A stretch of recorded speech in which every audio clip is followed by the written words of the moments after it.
Sanibona bafethu uvane lo. So latest on the transfer news, iMamelodi Sundowns si-activateile option yokunyusa i-contract yaMusa Lebusa. Yabo, uMusa Lebusa is one of the longest serving players abadlalela iMamelodi Sundowns right now. I-contract yakhe izoba valid until June 2026. Uzoba part of isquad esohamba siyodlala for iMamelodi Sundowns kwi-Club World Cup. Yabo. Kwezinye zeyindaba, it has been reported that Kaizer Chiefs are tracking SuperSport United left back uAphiwe Balito, 23 years old. Yabo. I-future amabhuti Kenyeza kuChippa United i-uncertain yabo because i-club ifuna ucoach omusha njengoba befuna ucoach omusha nje i-future yakhe i-uncertain ngempela. Ngabe uzobuyela kwi-Golden Arrows noma athole enye club, mhlawumbe iclub ku-NFD asazi yabo. Many people are asking questions about i-future amabhuti Kenyeza ngabe kuzokwenzakalani. Yena, to be honest, is not a bad coach yabo. He's not a bad coach, kuyikona nje ukuthi mayefika kwi-club akasasidi kuleyo club afika kuyona yabo. But I see him joining i-Richards Bay njengoba kuzoqala isizini entsha nje. I see him joining i-Richards Bay esebenzisana nabantu bawe-Richards Bay because right now i-Richards Bay ayinawo coach okahle yabo. They said abamdinga ucoach bazosebenzisa laba ade bekhona bama-interim coaches bazoba leader kwisizini entsha ezoqala yabo. So bamfuthi Kenyeza njengoba nje ingenzeka ahambe kuChippa United, ingenzeka ijoin iRichards Bay, nobody knows yabo. iSouth African football kanjalo, we like to circulate coach ababodwa siloku bashintsha same as Italy yabo. We don't like to go outside and find coach abasha, we circulate coach abacoach avele khona la eSouth Africa.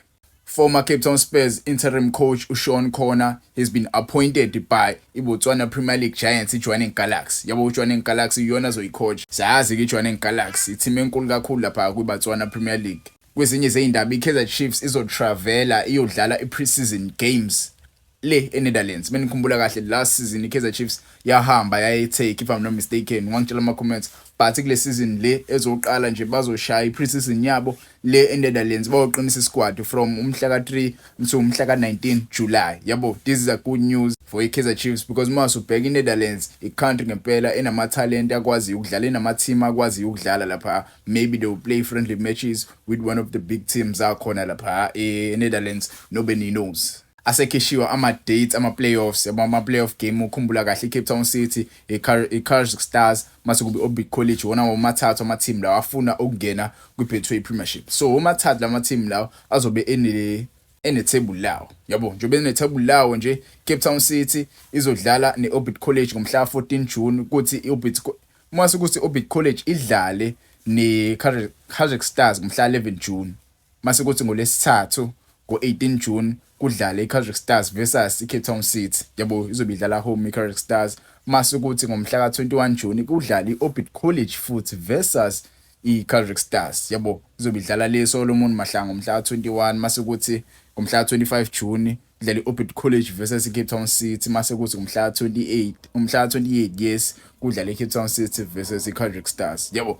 Ama-team ke lawa wafethu ashisa ngempela yabo. Mase ngikhuluma iOrbit College iyadlala neKaizer Stars na yenye yama-team adlalayo yabo. Wazi ubheke kuma-playoffs ale season, ama-playoffs ale season azobe eshube ngempela because nayo iCape Town City inayo equality yabo. I'm not saying iCape Town City iyaboza, but inayo equality, inabo abadlali abakakunqanda ukuthi baye le bashawe izembe yabo. They have equality to stop izinto ezikanjalo. But ke yasazi ungakhohlwa ukuyobuka ama-playoffs yabo. Game yokuqala izobe idlala e-Olympia Stadium, game yesibili izobe idlala eDHL Stadium, mase kuthi esithathu idlale eSolomon Mahlangu, iphinde ilandele futhi enye idlale eSolomon Mahlangu. So hamba nyo support ama-team angakini yabo. Right la ngokwami ayikho i-team engayisupporta because ayikho i-team eyaseKZN engayisupporta ekulaba playoffs lawo. Uganda international Kaizer Arafat Usuma, ona 20 years old, look to set to move to EPSL next season yabo. iMarumo Gallants, Durban City, TS Galaxy iwona ama-team amfuna ngempela umchita. Asazi ukuthi yipi team ezomthola, but ke umdlali lo oqhamuka le eUganda una 20 years old awumbuka ukuthi umdala kanjani for 20 years old.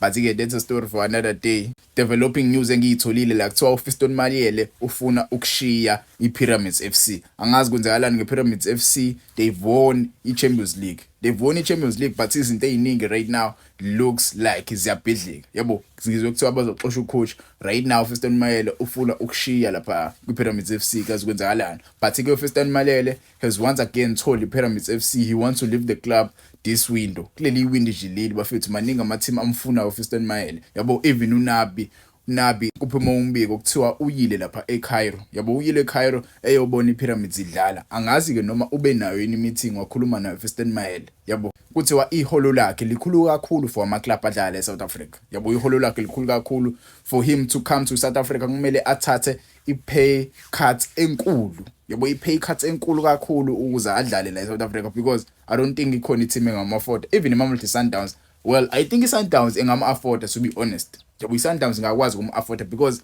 lapha niseyigulini banayo imali lapha. Kwezinye izindaba ama-developing news kuthiwa uKhuliso Mudau is in advanced talks with the Esperance yabo Esperance ngisayazi bafethu ile team le idlalela uElias Mokwana.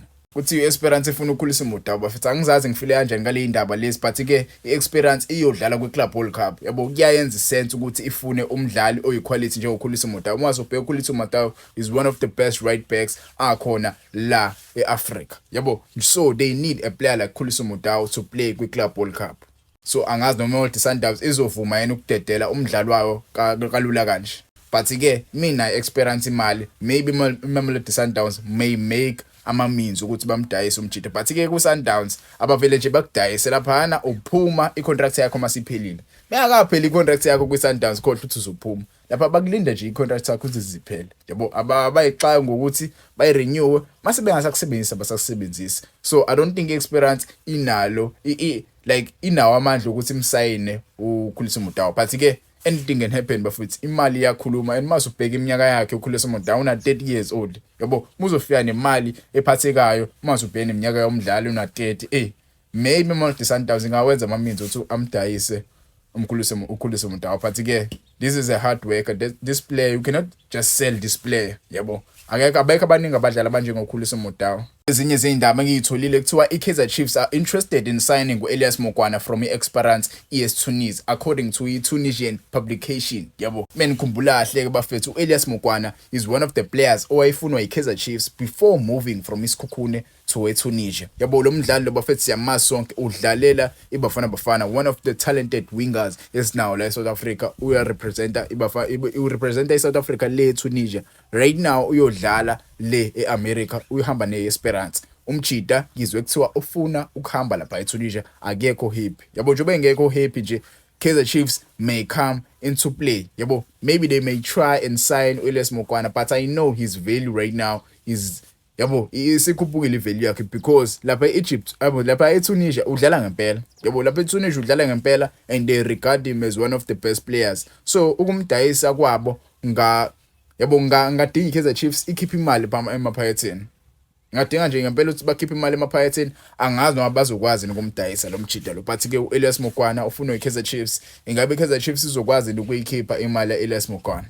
I'm sure senizwile but ke iKaizer Chiefs is updateile about striker sabo I'm sure bese nikulindele lokho ukuthi iKaizer Chiefs imdedele uRanga Chivaviro bese ngawadlala ama games amaningi for iKaizer Chiefs yabo uRanga ngokwami ngasho ukuthi striker lesi singawatholanga amathuba amaningi yes siwatholile amathuba amaningi but asibanga naye inhlanhla kwiKaizer Chiefs yabo he's a good striker but kuKaizer Chiefs he was not that kind of player yabo ungasho ukuthi ube nenhlanhla kakhulu ukuthi ayiboni net yabo angazi noma ngiyayenza any sense but iKaizer Chiefs isishilo ukuthi icontract yakhe ngezi renew izomdedela nje on free yabo wayibe free agent asazi ukuthi mapha ama team azozama ukumsayina uRanga Chivaviro but ke umjida uzoba i-free agent.